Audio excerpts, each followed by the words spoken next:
Welcome to Detroit's Darkest Times. Today's segment is on Mickey Stines in Kentucky and some stories of Kentucky.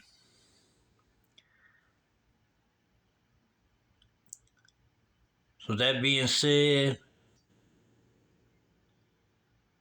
let's subscribe, hit the like and notification bell. Be a part of Detroit's Darkest Times. The Kentucky story and the things that people are saying about all the things that happen in Kentucky. So that being said, we're gonna share some events in Kentucky, some stories in Kentucky, and then we're also going to weigh in on the Mickey Stines Kentucky story.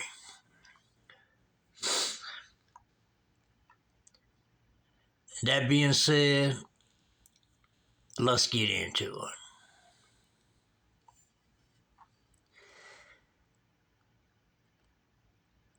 Years back in Detroit City, this is your man Slick. I made a number of trips to the state of Kentucky and went to towns like Pikeville, Kentucky, Melvin, Kentucky, Dorton, Kentucky,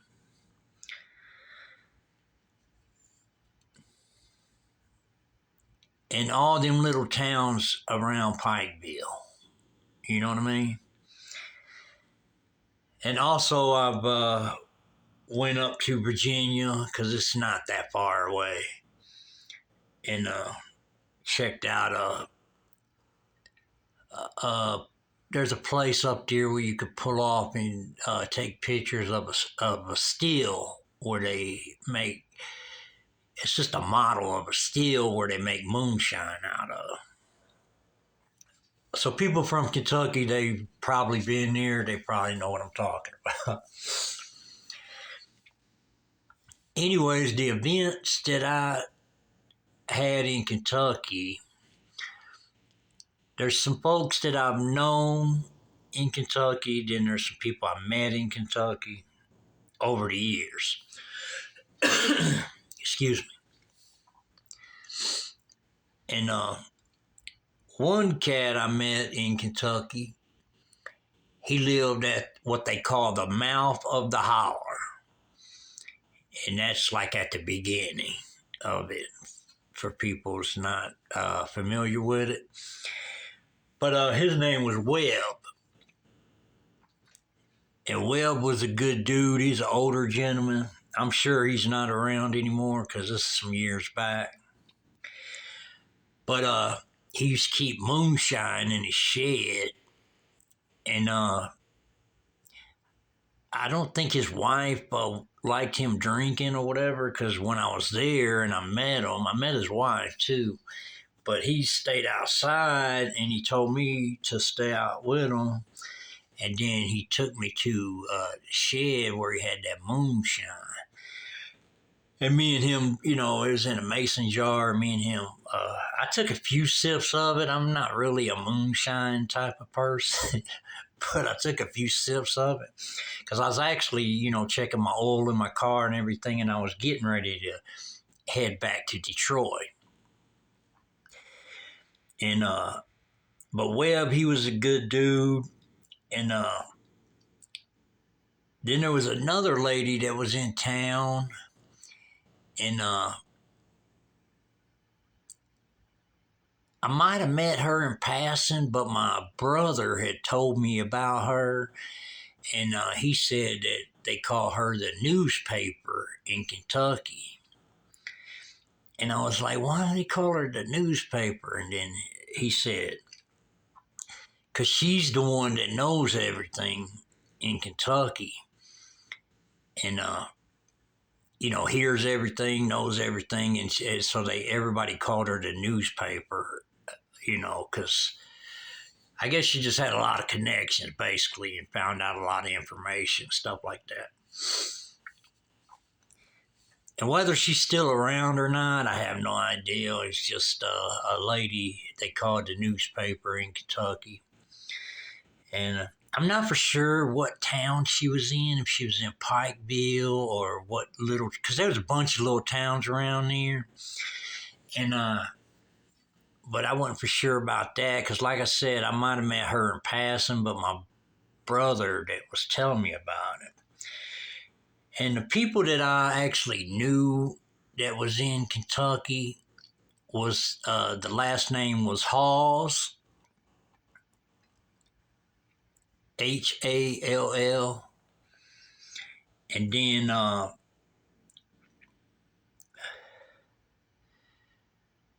also knew some Bakers. Then I also knew some Newsoms, and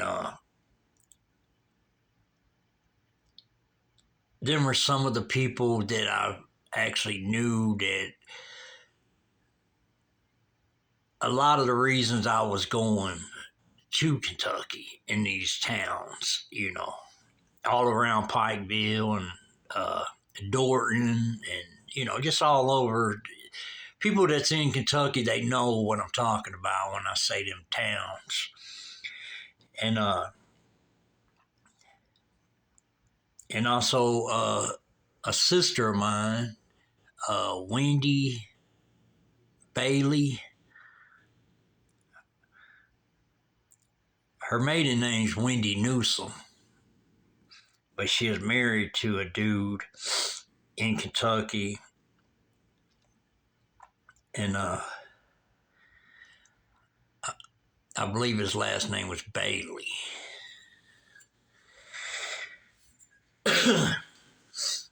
And I think she married two dudes in Kentucky over the years. Because she went with this one dude, his name was Chris. And she had two kids by him in Kentucky. He lived in the holler.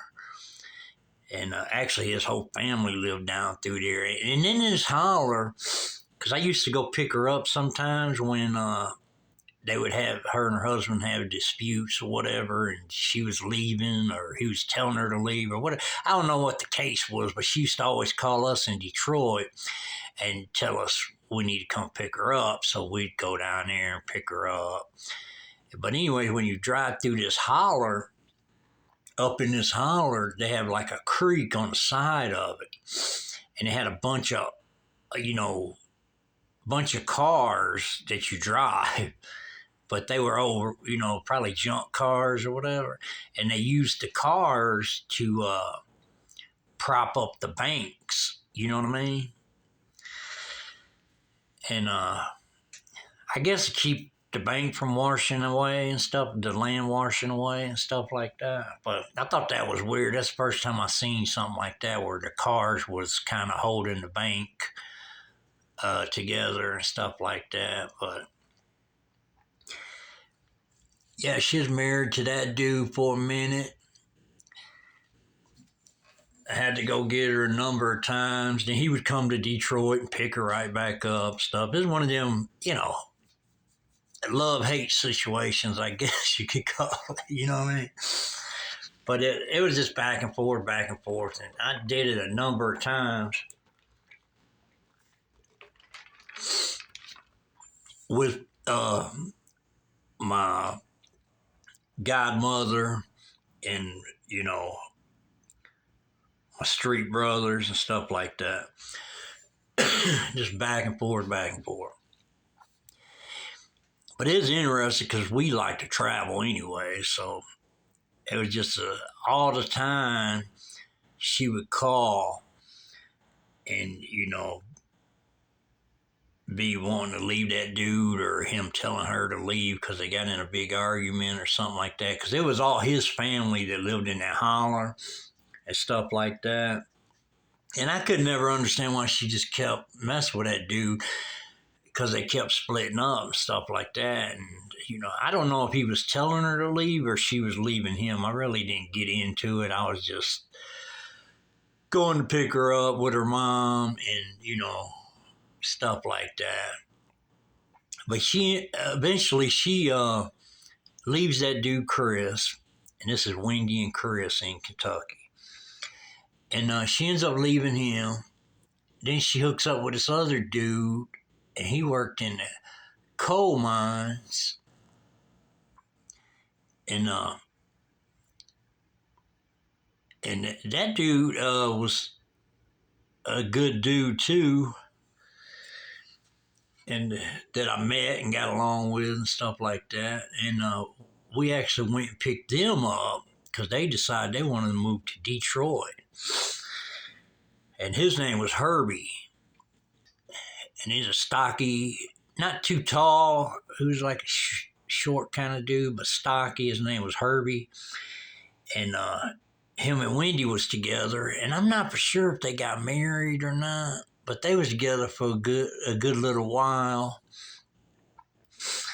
And he used to work in the coal mines, and he was, when I went to pick him up, and he was showing me his check stubs from the coal mines, and they were, good paychecks, but that's a dangerous job, that I don't think I could have did it because I'm a city slicker anyway. So I don't think I could have did something like that, but he was wanting to get away from the coal mines and stuff like that.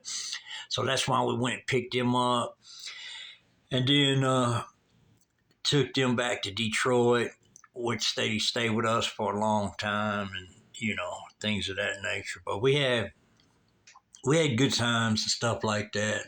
And Herbie, he was a cut up kind of dude. You know what I mean? He always liked to joke around and stuff like that. So he was a good dude. And, but I think eventually down the road, they split up also and, things of that nature. But this is just some of the events that took place when we used to go back and forth to Kentucky and stuff like that. And Kentucky's nice. I like the atmosphere, the mountains, and everything like that. I like it over there. A lot of good folks in Kentucky. A lot of friendly people in Kentucky. Things of that nature. And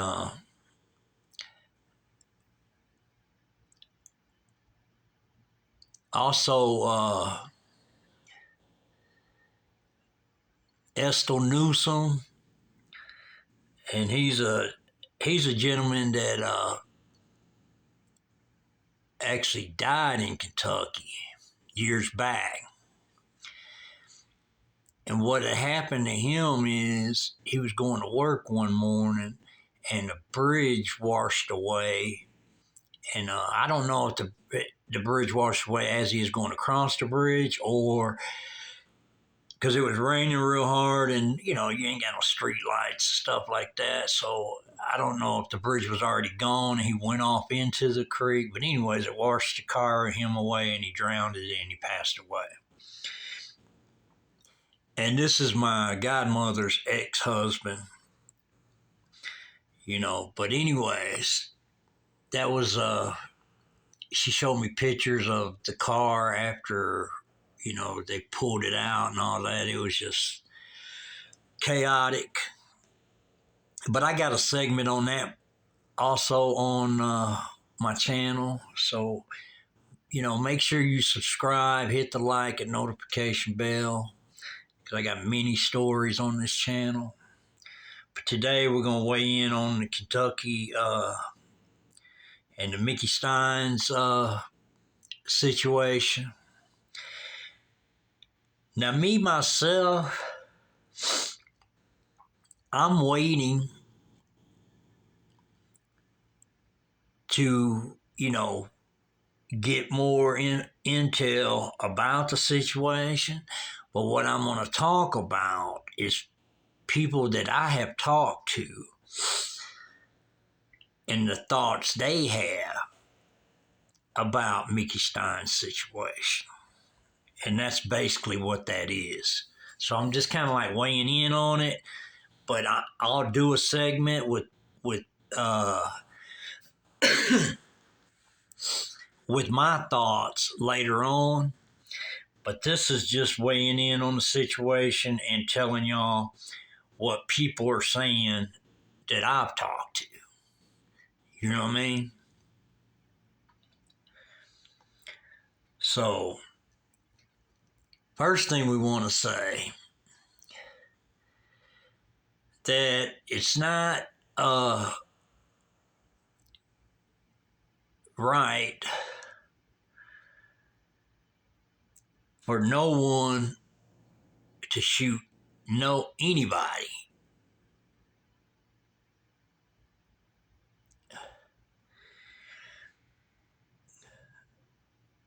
But sometimes that takes place when your life's threatened or something like that. Or if you have knowledge that somebody's plotting to, kill you or something like that, or somebody in your family or something like that. And then this kind of takes place as an alternative. But like we said, here on Detroit's Darkest Times, we don't condone violence. We're against violence.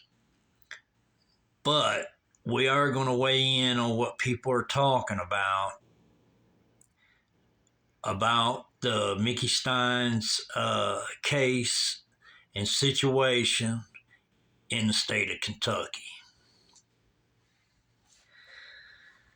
So the people we've talked to over time since this happened, and it's been a good minute since it took place. You got a lady in Kentucky that's got a channel that discusses all kind of stuff about Kentucky, and that's Hillbilly Crime on YouTube. If you don't know about her, now you do. And but she weighs in on a whole bunch of things in Kentucky and stuff like that. But what the situation is, what people's talking about, is they're saying that the judge in that town where Mickey Stein was the sheriff, that a lot of corruption was going on in that town, a lot of illegal activity going on in that town. And this is just what people are saying from what they're hearing on the internet, on the news. They've had people go over there and interview girls, well, actually women now, that's been, sexually assaulted and all this other stuff that went on in this town. Just all kind of craziness going on, corruption going on, things of that nature. But anyways, mainly we was talking about, before we knew about the girls and all this and the drugs and all this stuff, I talked to people about the situation where the sheriff had shot the judge. And on the video, they said the sheriff shot the judge 9 times. But on the video, it don't look like 9 times. But maybe it was, you know what I mean? But on the video, it looks like maybe 3 to 4 times, but people are saying 9 times. It's just the situation they're saying. And then as this happened, before they even knew it was the sheriff that did it, people were, everybody started talking about it just when it was news saying that a judge got shot in his chambers in the courthouse. So, I mean, everybody was talking about it all over.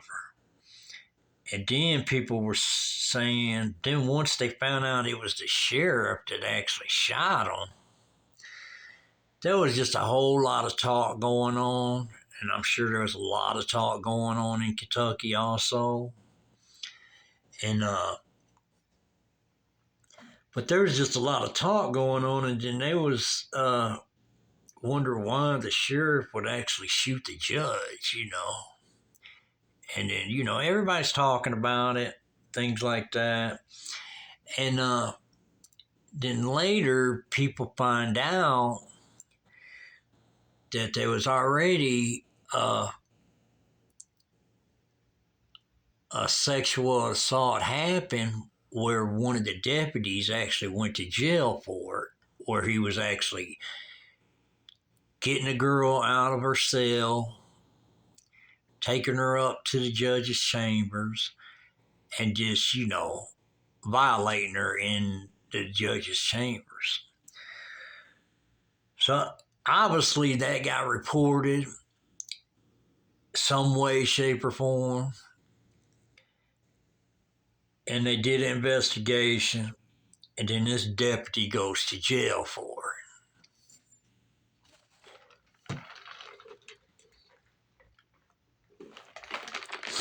And at this time, a lot of people's talking.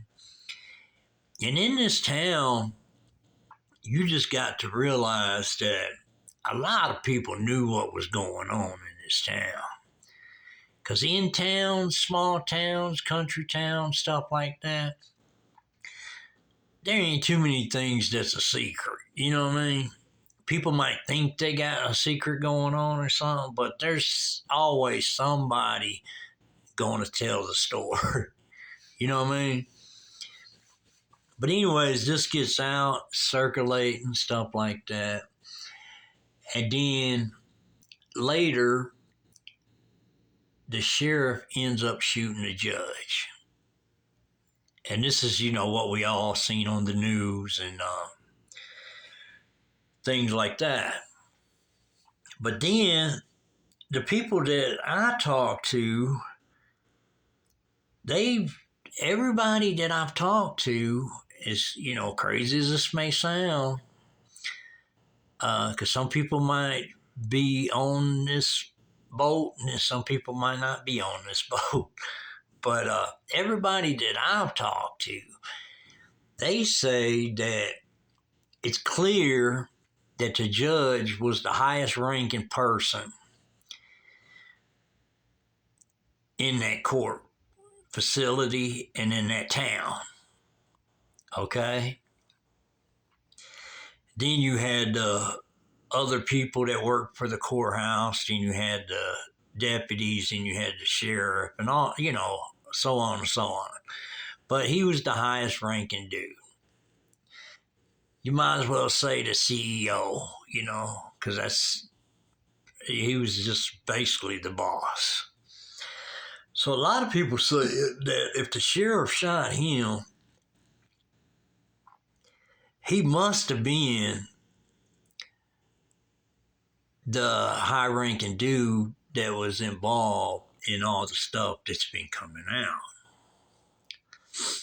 Which there's interviews being done with ladies that said they, went to parties with, they had parties and stuff like that. They went there. There was drugs involved. There was sex involved, stuff like that. And these guys were married too on top of that. So it's just, if you heard the story before the judge got shot, you probably wouldn't believe the story. And that's why a lot of things happen. Sometimes people hear stories, but just because it's a certain individual or whatever, people don't believe it, you know, until actually somebody gets arrested or somebody gets killed or something of that nature. Then the story starts to really hit the media and stuff like that, and if people tend to start to believe what's going on. You know, they say, "Well, we heard a bunch of rumors and stuff like that, and we just wasn't for sure," you know, and all that. But the people that I've talked to,